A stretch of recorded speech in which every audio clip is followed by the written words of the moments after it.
You're watching The Experience, come live daily to Facebook, YouTube, Twitch, and Twitter.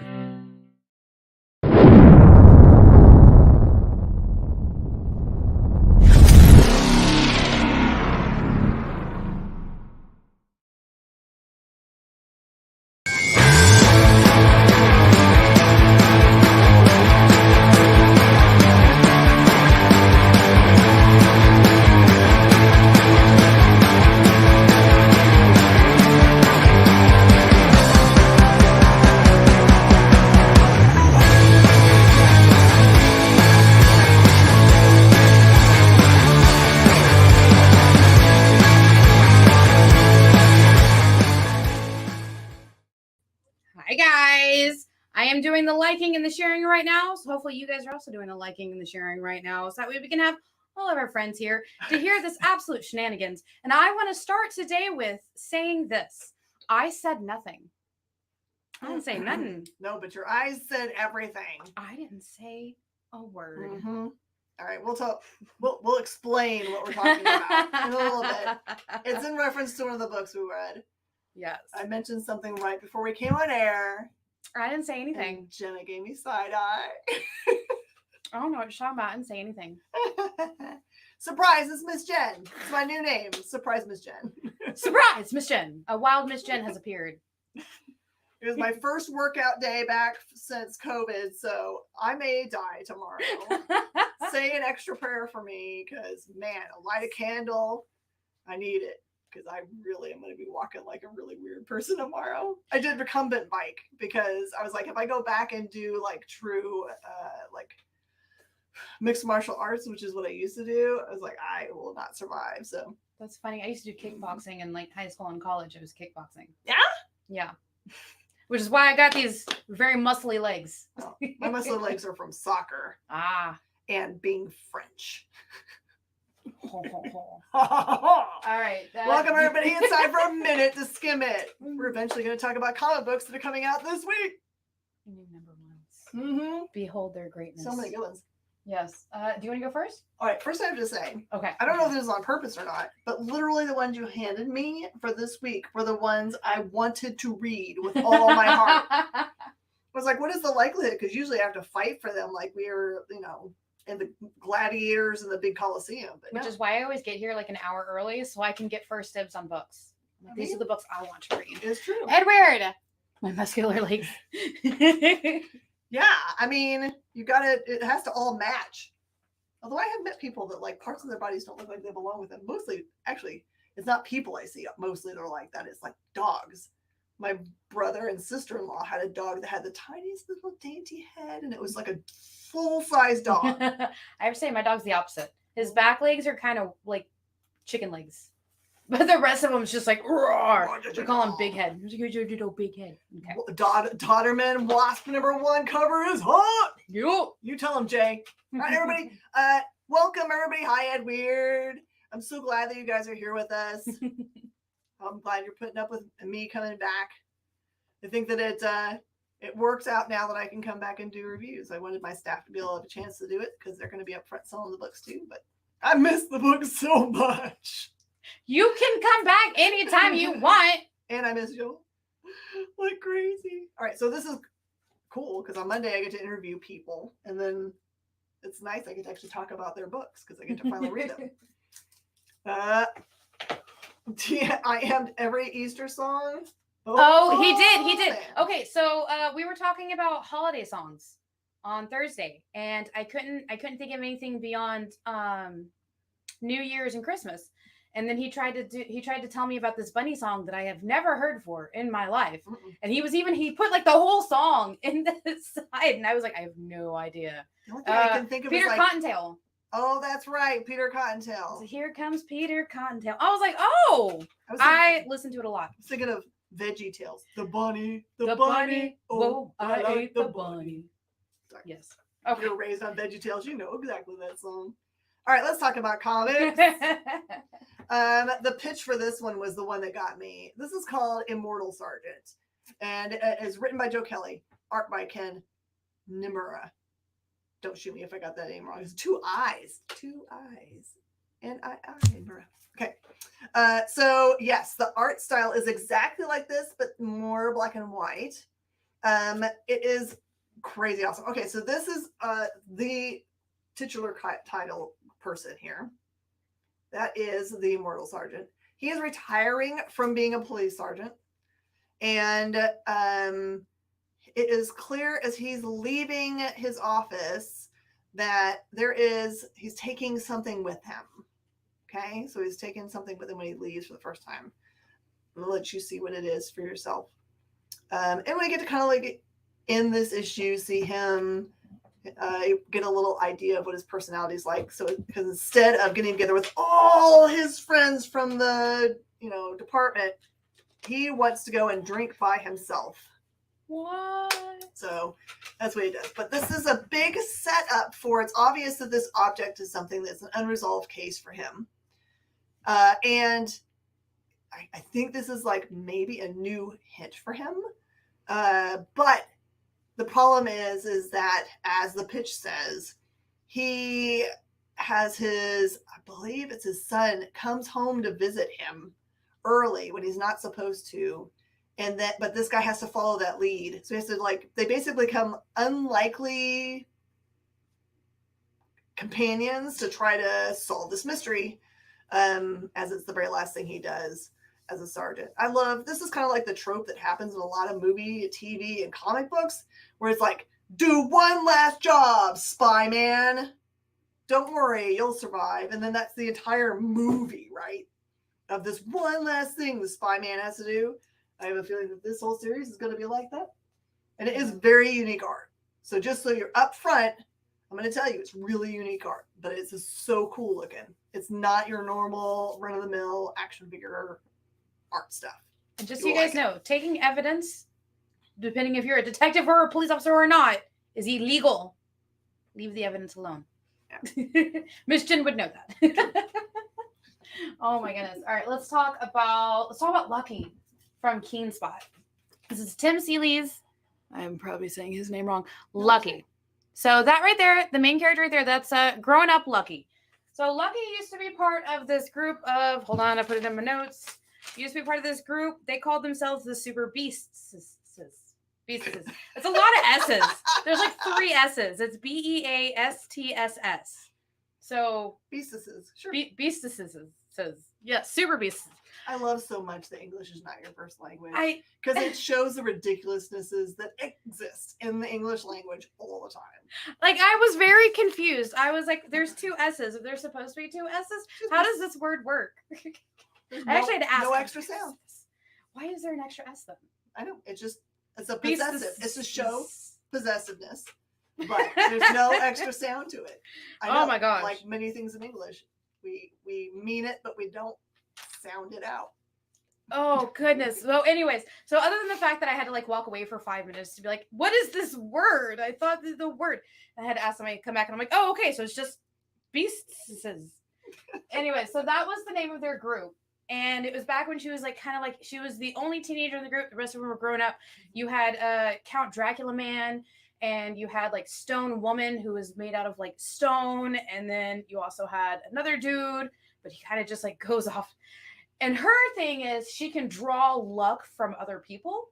So if she points at you, she gets your luck. And she never realized that may not be such a good idea to do it to the rest of her teammates. Yeah, because then does it mean that it's drawn off and they then have bad luck? Yeah, it means they either have no luck or bad luck, depending on how much she accidentally takes, because while she's on the team, she couldn't quite control how much she took. But things always worked out for her. It kind of reminded me of Domino a little bit, Well, anyways, we get to that's all on the first page. We get to the second page, and she's already done with it. She's like, okay, I'm done. Everybody is retired. I accidentally almost killed a couple of my own teammates. I'm done with that. I'm done. And now she's a delivery driver for their food delivery. And she pulls up to this house, and it's all, the name of the town that they live in is, oh my goodness, it was something along the lines of Frankenvein. Okay. Where it's just all monsters and stuff like that. So you have werewolves and fairies and Frankensteins and just the Bride of Frankenstein. And it was a really cool concept, how they built this universe of just all of the mythos that we read and see about. but kind of with like a funny twist to them. And it's like she has a tail. She's the only human-looking person in the entire city, but she has a tail. And she goes for a jog after she's done doing her deliveries, and these two goons that look like, put together goons is how she called them. Oh, the put together goons, which was kind of like a Frankenstein type goon is what they were. And they're like, oh, I like that tail. And she was like, oh, I bet you would. And then she's just like starts beating him up.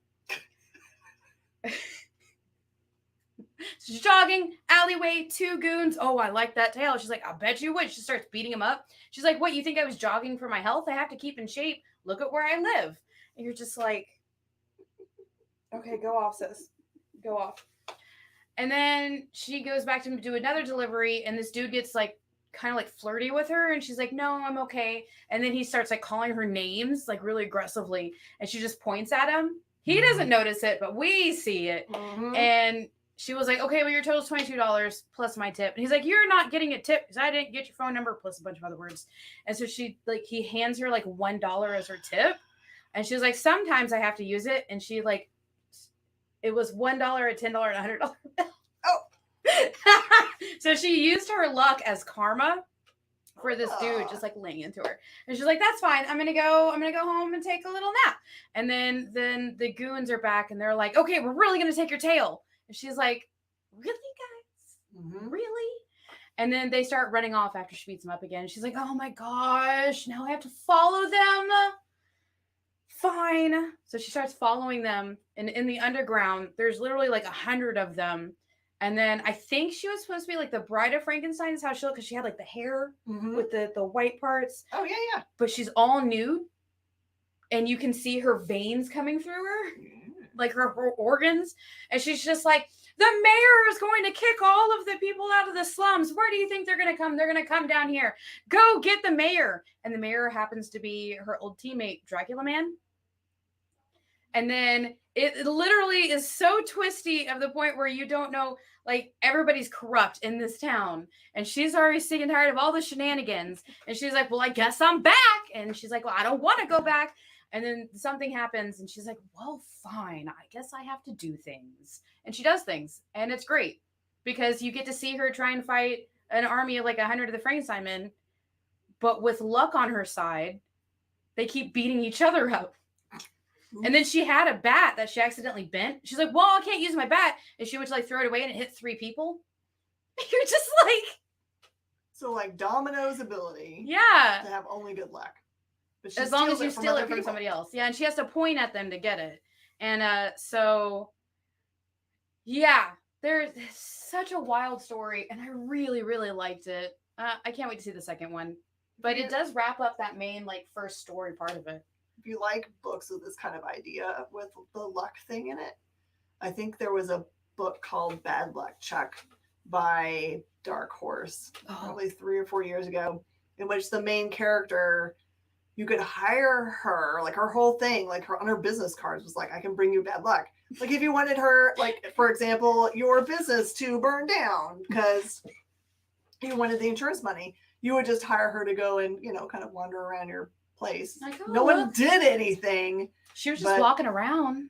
Definitely gonna be like around, and maybe probably if your whatever was cheating on you, you hire her to go and like hang out. Oh no, or something like that. But anyway. Somebody gets knocked up like that. Mm-hmm. All right. So I don't know if you guys have been picking up from DC. They've been doing this series called Batman One Bad Day. And then it's like the next word is a character. Riddler, I think, was the first one. There's been Penguin also. I think Penguin was the next one. Yeah. Two-Face. I don't know. They've done Two-Face, yeah. So this one is Bane. It's by Josh Williamson, and the awesome art of Howard Porter. So this is a really because it's part of these like kind of like almost like what ifs. So they're not based on anything that's 100% universe for DC. In this one, it opens with a wrestling montage for people that love wrestling. It is appearing that is Bane as a wrestler fighting against Batman in the ring, in which the finishing move is breaking the bat, right? And that's really cool. I love it very much. But you find out that this is just something that Bane now, who has kicked the Venom, does with someone who's a wrestler pretending to be Batman. They just do this as a shtick. This is how he makes money and does his life.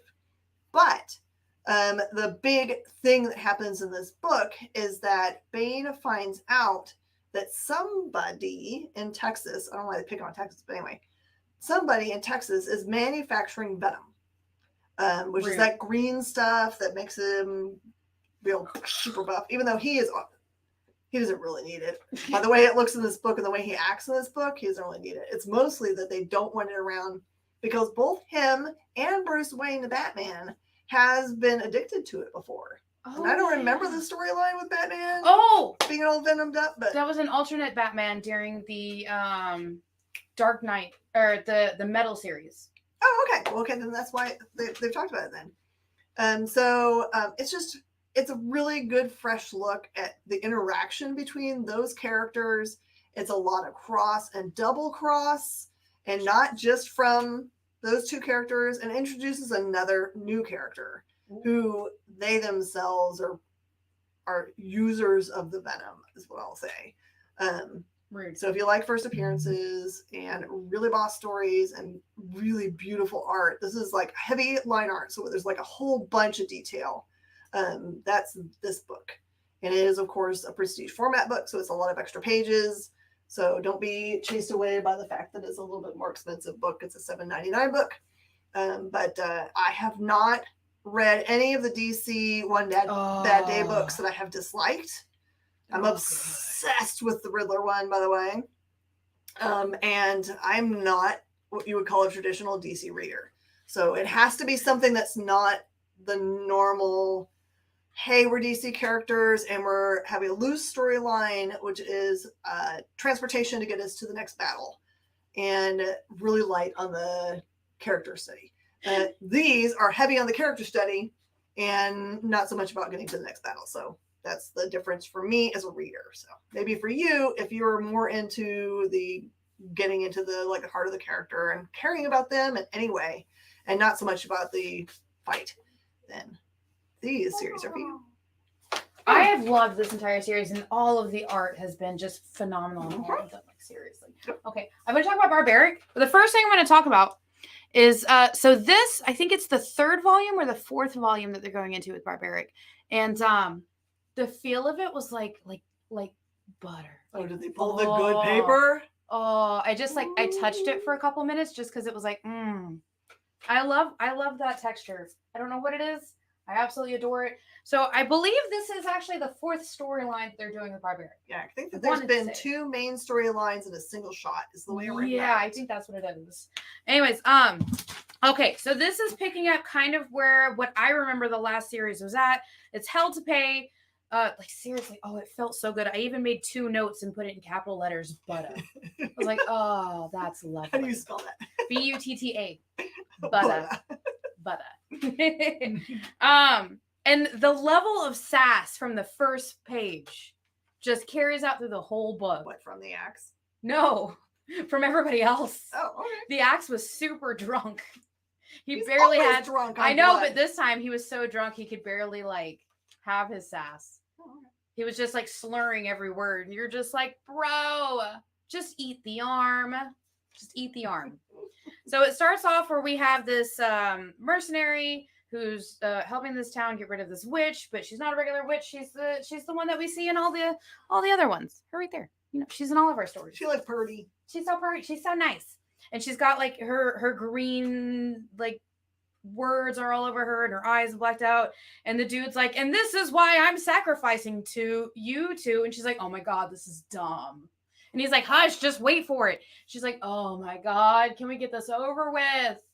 And then he's like, wait for it. And it's literally just 2 panels of him just saying, wait for it. And then the monster comes walking up and he goes, and that's my cue to leave. And she's like, what kind of mercenary traps somebody and feeds them to a monster? And he's like, bye. And she's like, well, okay, I've had enough of this. And she like breaks free. And then the Axe and Steel show up and they fight the monster. But then a bunch of other monsters start showing up and then they're killing them all. And then she's like, wait, stop killing them. We need info. And then the Axe and Steel are just like, oops. Weird says sounds like my love life. Oopsie doo. Is it the wait for it line? Yes. Oh my God. You set yourself up for it, man. I had to say it. So yeah, what they're doing right now is, so I don't know if everybody knows this, but I guess kind of a spoiler of the last storyline, Owen ended up in hell. Mm-hmm. So they're trying to figure out how to get there. They're trying to figure out how to get him out. Like, what is it they need to do? So they were chasing these monsters to try and get information on where these orcs are. And when they find the orcs, because they got it from the mercenary, and then the mercenary tried to like turn them in anyways, and they were like, nah, we're not gonna do that. No, we're good. And then they just leave him tied up with the other monsters. And they get to the orcs that are up on this giant snowy mountain, and they're like, oh, you smell fresh. You smell like thin-skinned fresh. And they're just like, what does that even mean? Like, oh my God. And that's exactly what her reaction was. She just starts going, and just as they're trying to make barter with this orc tribe to live, so that way everybody can just survive and then, get the information and keep going on with the story. This whole tribe shows up of humans, just takes him out. And then that's when the Axe perks up. And he's like, oh, wait a minute. She looks familiar. Maybe. And what? Because he's drunk. Yeah. Like, I can't really do the slurring. I'm sorry, guys. I am not the best of the acting. And then he's like, no, don't kill her. I want to hang out. So they're like, what do you mean don't kill her? And then she hears this, the main person of the tribe hears this and is like, lock them up. Where'd you get the axe? Where'd you get the axe? And then, they're talking to the Axe. Did he ask her a question? Is it Edward? It's Edward. Ed's wife. Pop him on the head again. And so, yeah, they meet somebody. And what's funny is this entire interaction, they end up in the dungeons. They're talking with the chick. And then the Axe like wakes up, I guess, from being drunk. And he's like, oh, I know her for sure. She went all the way, all the way with him. And she's like, no, I didn't. And he was like, I wasn't watching. You're just like, oh my God. Secondhand embarrassment for a character in a comic. And I love it. So, yeah. I feel like this is like a mummer situation where you've reenacted the entire thing. I haven't. That was the first half of the book. Oh, but I'm going to leave it at that. Now it's ... Yes, ... After Wait that, for it. They might find things. Oh, no. Okay, so also, Vault, who is the parent company that makes this book, did an awesome thing recently where they offered to local comic shops a really good package deal on the first 2 trade paperbacks. So it was very painless for us to stock up big. So you had something to read to prepare for this. If you're like, wow, I have never heard of Barbaric and this bloodthirsty Axe because drunk on blood. Yes. And the barbarian who carries him around, hence Barbaric. And also, Monster Blood gets him super drunk. Super. Yeah, he's out of control. So you might be able to find both Volume 1 and 2 at your LCS. And I think Volume 1 is like $10. A whole $10. Come on. If you're looking for it, I'm pretty sure I showed it last week, but I think we have it as well. And I think you're good. I think you're good. Do we have multiple copies? Yes. All right. Well, oh, goodness. All really right. Was the first book you bought off the walk around? Wow. Man, that was back in the day. Represent. Mm-hmm. Okay. Where am I going? Okay. You guys have been waiting long enough because I know that you want to watch them. Okay, so because some of you have already enjoyed the first issue of Godslap. Enjoyed. But because there's only 2 comic book stores in all of the United States that are carrying this book so far, you should encourage your LCS to get in contact with One Bad Egg so they can carry it too. This is how I can best describe the trailers that they've made for the book series are like the best of anime. and just the most ridiculous of ideas, where the power, the abilities that they have, it's the ability to like really like slap hard enough to like disintegrate people's bones, right? But but the comic book, it's like one of those things you're like, well, the trailer is really amazing. The comic book can't be nearly as good. But in this case, it totally is. The books themselves are mostly in black and white with very specific use of color. It's like such important use of color. So just making sure that that's right, that I'm not mixing it up with another one. The art is so good. While she's looking at that, if you guys want to look at it, look for this company on any social media. It's done by Bad Egg Publishing. Is what their socials say. Bad Egg, and they started out actually as Meteor, like it's a meteor cup of soup, not meteor. Oh, so I'm gonna let you guys enjoy the trailer for the comic book. Try not to have your head explode. Here it goes. Out there, in the blinding emptiness, lay the answers to my untethered rage. Years of searching, of thinking, of biding my time. You see, waiting has no more value from this perspective. The fist must come down. Progress must be made.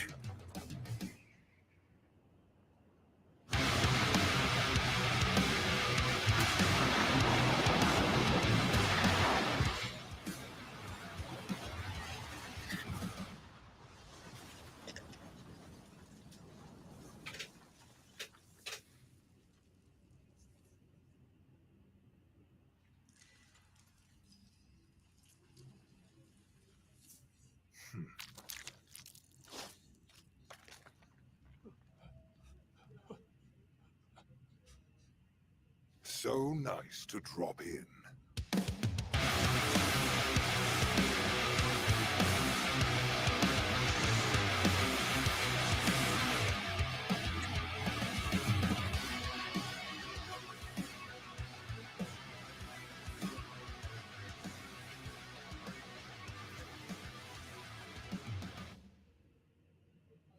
that mustache was epic. Like just. Yeah.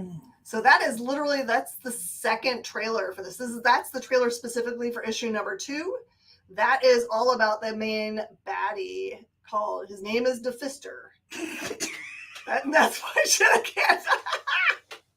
she can't not laugh about it. But he's a very serious character. So you should go back and try to, like, it's easy to find. It has millions and millions of views, the God Slap trailer for issue number 1. This one narrows in on a few characters. It's interesting because, like all good comic books, it actually, at the very first page, introduces you to the main characters you're going to see in the book and gives you a tiny bit of their back history. Okay. There is a doctor and his daughter, and a young man who is this gentleman. Who kind of, she actually, from the last issue, finds him with his arm ripped off. And at the beginning of this book, she brings him to her father, who is a doctor. And the way they describe it is just the arm reattaches itself, which doesn't really happen in real life. So, you know, there's something special about this guy. And Defister shows up. Exactly the way it shows in that trailer, where he does a big dive and lands on some of his own henchmen and turns them into little pulp. By the way, this is a very bloody book. It's not for kids. I didn't say anything. You didn't say anything? I didn't say nothing. Just embrace the name Defister. I didn't say nothing. You need it. So anyway, this is just most beautiful book. It is much more thick than a normal comic book. It's more expensive than a regular comic book too, because they are making this as a micro print. So there are not a lot of books out there. And like I said, they may not be at your LCS right now, but they certainly can be at your LCS. Just tell them that you want them to carry it. It is God Slap. And I give it a 100% money back guarantee for anyone that buys God Slap, even from your own comic book store. Send it to me and I'll take it back. Just get God slapped. I didn't say nothing. The Fister's the bomb.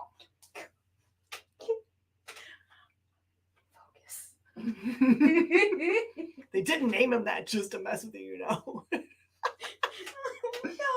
I am an 8-year-old boy inside of an adult woman's body. All right. I'm gonna talk about this. This was so good. Guys, I can't even joke. So it's in black and white, and it is a thicker book. And the one that I'm holding is actually signed. I don't know if you can see. Anyways, so Belial is the one who created hell, but then Lucifer was all like, nah, bruv, I don't like that. So he took all his powers and he made the 4 horsemen. Well, now there's this little, like, so it opens up, and we have the little imp who goes into the bar and is like, what's up? But this is so boring. I hate it. So he throws something and it starts a bar fight. Yeah. And that sets the mood for the whole book. He just like, this is so boring. Just hits somebody. Bar fight breaks out everywhere. The bartender is like, man, I'm sick of you guys. He grabs his sword and he's like, oh my gosh, why is Latin so hard? What were the words? And then he says the words right as somebody's trying to grab it from him, and it catches fire. Ooh, yeah. And he just like, it's just an epic fight going on in this huge bar in hell. And the dude, Belial, comes in, and oh my gosh, he's dressed like one of those dudes that's just like, his shirt says, you may be 555, but I'm 666. And he's wearing like cargo shorts, and like his stomach is like bulging so much that his shirt won't go over, and his shorts are like unbuttoned. He's like, what's going on here? Like, what are you guys doing in my bar? And like, it's not yours, dude. You don't have any more power here. And he's like, well, watch me. I'm going to get my powers back by I'm going to take out the 4 horsemen. And you're just like, dude. And so who does he decide is going to be the first 4 horsemen he's going to go after? Who? War. Well, might as well take out the strong guy first, just like in prison. I don't know. I feel like that's exactly how he explained it too. Is like in prison, you take out the biggest, toughest guy. Like, if I as well go after War. And I'm like, I don't know. In my opinion, I feel like Death would be the hardest one to take out. Like, Death just seems so final.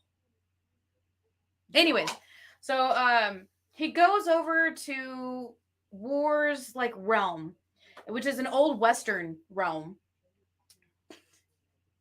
It's all old Western over there. I like that. Yeah. And like War is wearing like a cowboy hat, and he's like shooting a gun at rubber duckies at a carnival game. Well, you gotta practice somehow. And he's like, man, I'm so bored. And Belial's like, oh, I can make you less bored. Just give me my powers. And he's like, you have no hold here. I will meet you at sundown at the thing, so that way we can have a standoff. And I'm like, really? We're going to have a standoff? Bring your army. So Belial goes back to the bar, and he's like, who's part of my army? And everybody's like, dude, no. Bro, no, bro. No, bro. Bro, dude, no. And one person's like, okay, I'll join you if you prove yourself to me, because you're all talk.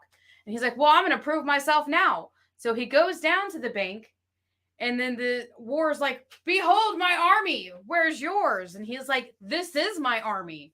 Just like, oh my gosh. But anyways, he does things, and things just escalate from there. Man, people do anything for a little bit of, I guess what you could say, it felt like he was chasing clout.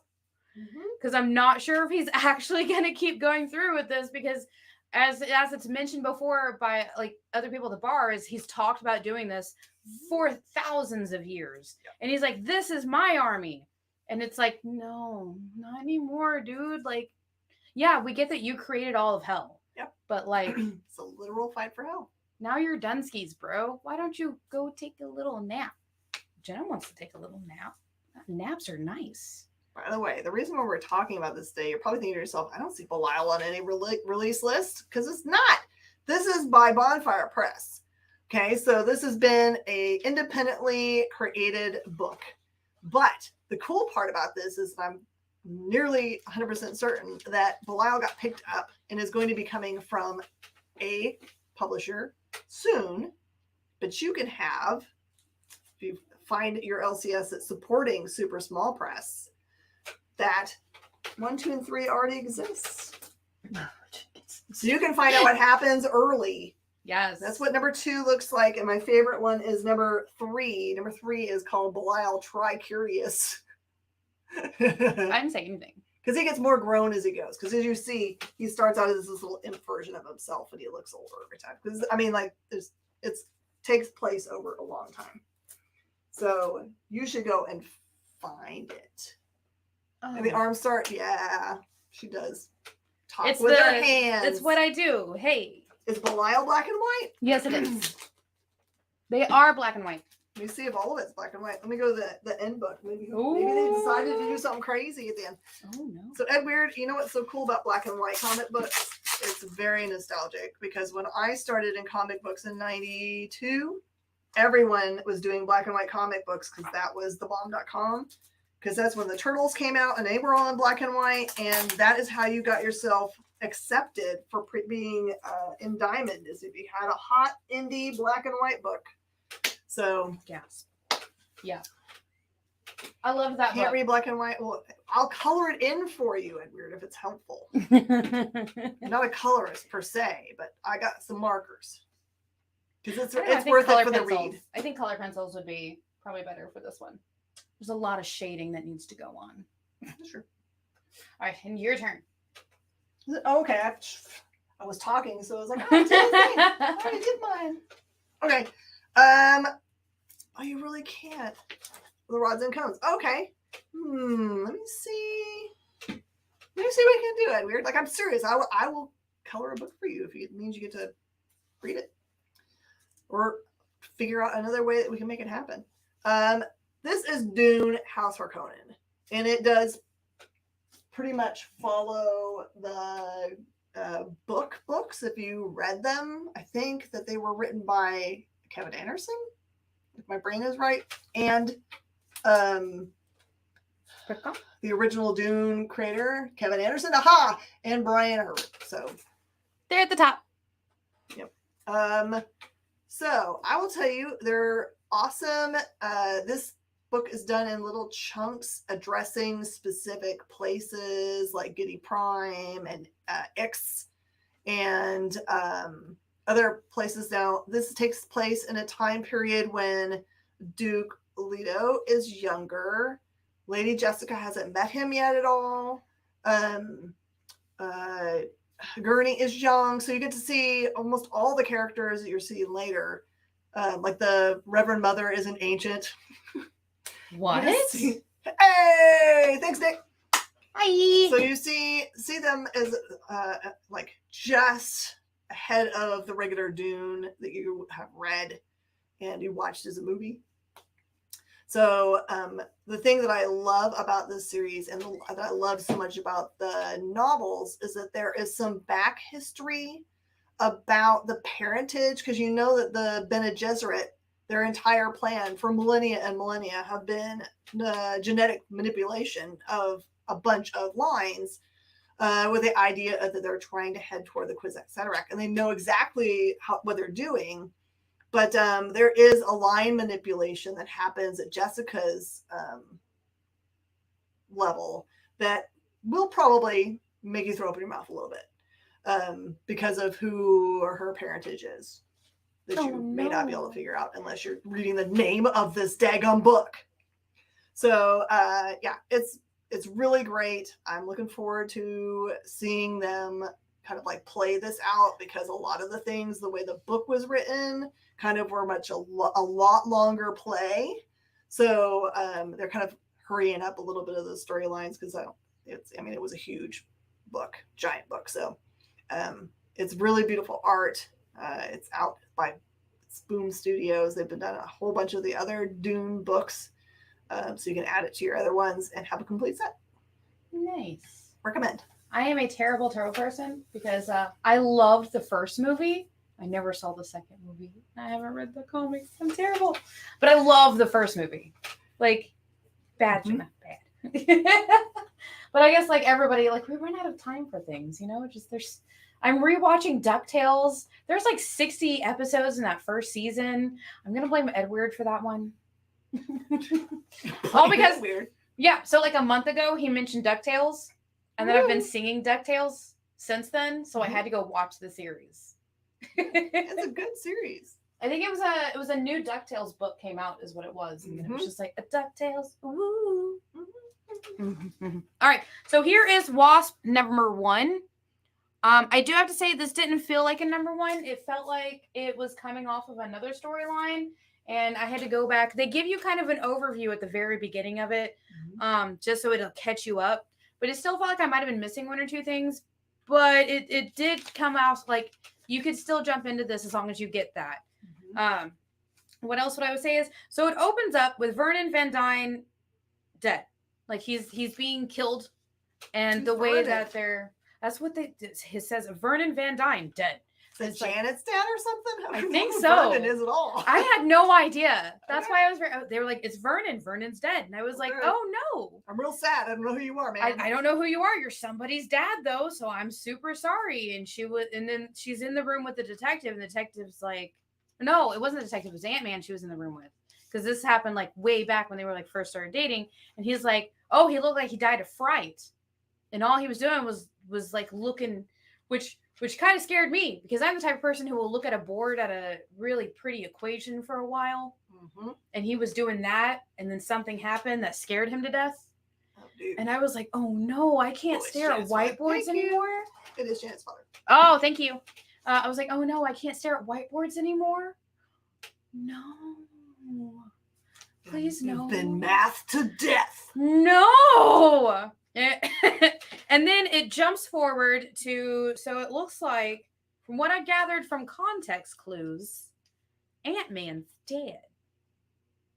And so Janet is on her way to go see her stepdaughter, because they still have a really close relationship. They're both Wasp. And at this point, being a vigilante is super illegal in New York City. So she's like flying around, and everybody's like, oh, hi, Janet. She's like, hi, guys. And she has to like phone it in. She's like, hey, I'm just making an appearance. I'm just flying by. I pinky promise, if I see any crime, I won't do nothing. And I was like, yo, she pinky promised. She's not going to fight any crimes. Nay, she says. She takes it seriously. Nay. And then she gets there, and they're talking about some of the things that she's experimenting on, because she's a genius, as the entire family is. Kind of like on some of the things like the wings. She's upgrading the wings and other stuff like that. Janet's there to shrink herself and make herself big to kind of help with the experiments going on with it. And somebody breaks in. What upset me about this break-in? Okay. Is that, so Janet even says, oh, it's my old stalker. I thought the last time I talked to him, I said there was no way I would ever love him, and he was in prison, and I thought he was going to therapy. What happened here? And he is like, you thought this? It's just like, don't stalk people.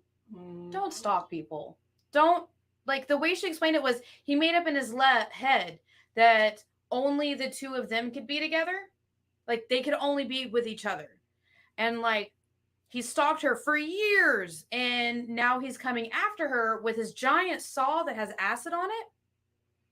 With his hand, instead of a hand, it's a giant saw with acid. Would that throw acid at you as it span around? That's what I was thinking too. Physics. Okay. You would think with a book that kills people with maths, they would understand the hint of physics. And that's what kind of upset me a little bit about it. I was like, there was a really nice equation right there on your board, bro. And then we go to this, like, my bro. And then she starts talking to him, and she's like, okay, this is it. This is the final time. Next time you won't even see me. I will just crawl. All you'll hear is a little buzz in your ear as I crawl deeper. And nobody will know if it was a brain clot or an aneurysm, because they can't always find those. They won't know I went small enough to do it. And like, she's thinking to herself, like, man, I'm going really dark. And what's hard is that I believe I would actually do this. Now I'm scared of myself. And I'm like, knowing is half the battle. And so they defeat him. And he's like, man, my therapist is going to be really upset with me. I'm like, that's what you got out of this fight? Therapist. And then he drops a little hint that maybe it wasn't math that took out her dad. This is a good series to jump into right now because we're about to get into Quantum Mania, and I've seen lots of stuff about it, and it turns out that Janet was like a full-on like resistance fighter in the quantum realm. So go Janet, we're gonna see some action. And Michelle Pfeiffer is so beautiful. Gosh, she's just so beautiful, stunning at all the ages. And I'm super excited to see how Kang is played because I've read a lot of things from the actor about his portrayal of Kang, and I'm just like, well, I don't know how you make your character very human, because that's his aim, is to make him very human-like. I was like, okay, if you mean murdery, okay. Just a little murder. Just sprinkle in a little murder. All right.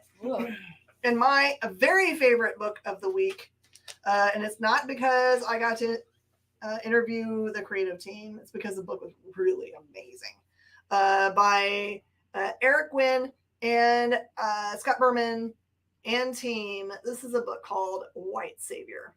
Okay.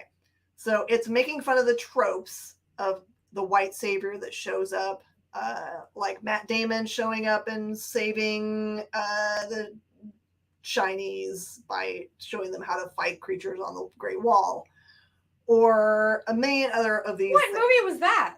Called The Great Wall. Oh, okay. Oh my God. I had to think. I thought you said shiny for a minute there. I was like, shiny? Who's shiny? So this one is this young man. He's a teenager who is what kind of Oriental descent does he say that he is? I cannot remember. But he says that he's like more American than American could possibly be. He's a bit, he was born here and all these things. And he acknowledges that. He has a grandfather who's been kind of like telling him this tale of, like, he says it's this historical tale of this white savior who shows up and ends up getting everyone in his village killed, which doesn't make sense because he's alive. And how's that? Okay. So he was on vacation that day. Yeah. And so he ends up being kind of, I'll say, mugged creatively. And I'm going to let you read that part. I'm not going to ruin any of that part for you. There is so much funny stuff. Read specifically when the muggers, these four dudes, run away from him. What they say is so funny. It's like things that no muggers would say as they're running away after they've, kind of like, I like that tale of yours.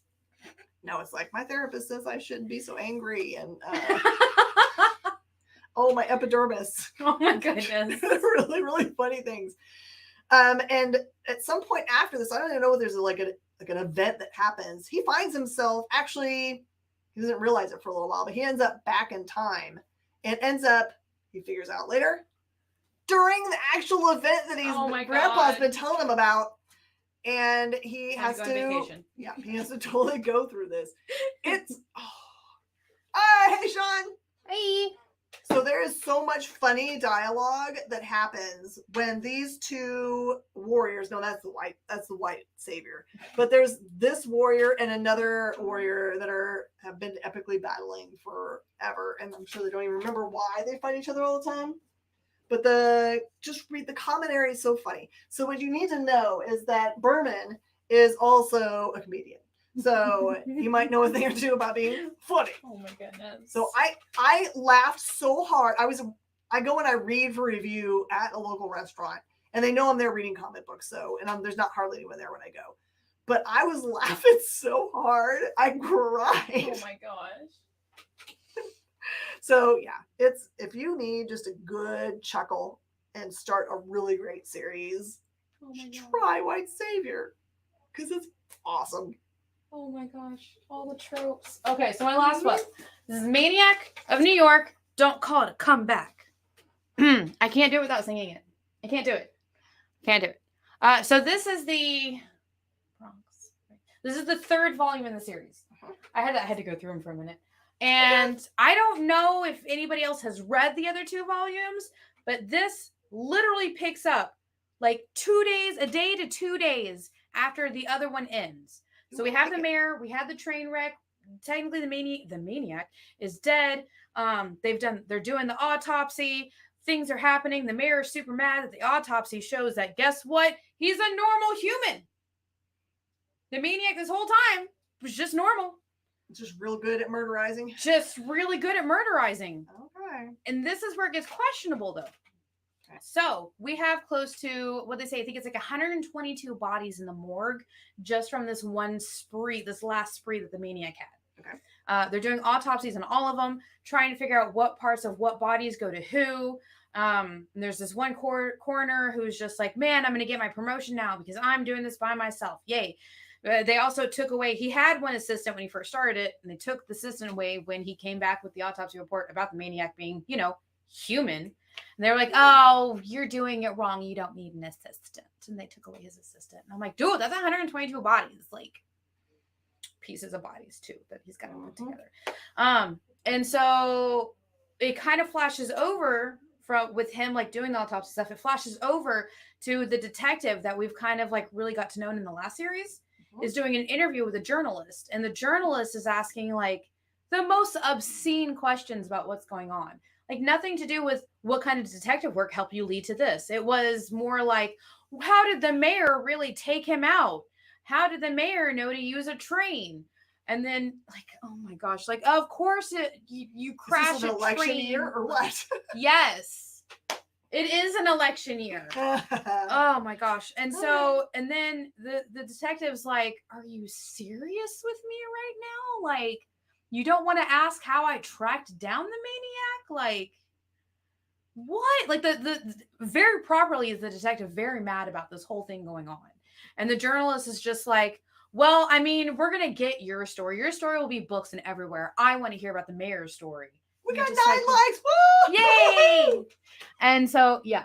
And I felt so bad for the detective because the detective did all of this work in the last like series and a half, if I remember, of trying to hunt down. And then the mayor just accidentally crashed a train into him. And now the mayor is getting all of the like clout. Mm-hmm. And then we flash back over. And by the way, guys, that's all in the first like 4 pages. Like we're not even halfway through the story. So not even halfway through this book. And it's like all of that. Then we flash back over to the autopsy and there's just a hand, just there's just like a hand that's just opening up its own body bag. Just, I don't like that. It's just, and then it's a lady's hand who picks up the mask. It's like, oh, look at this, and just puts on the mask, like,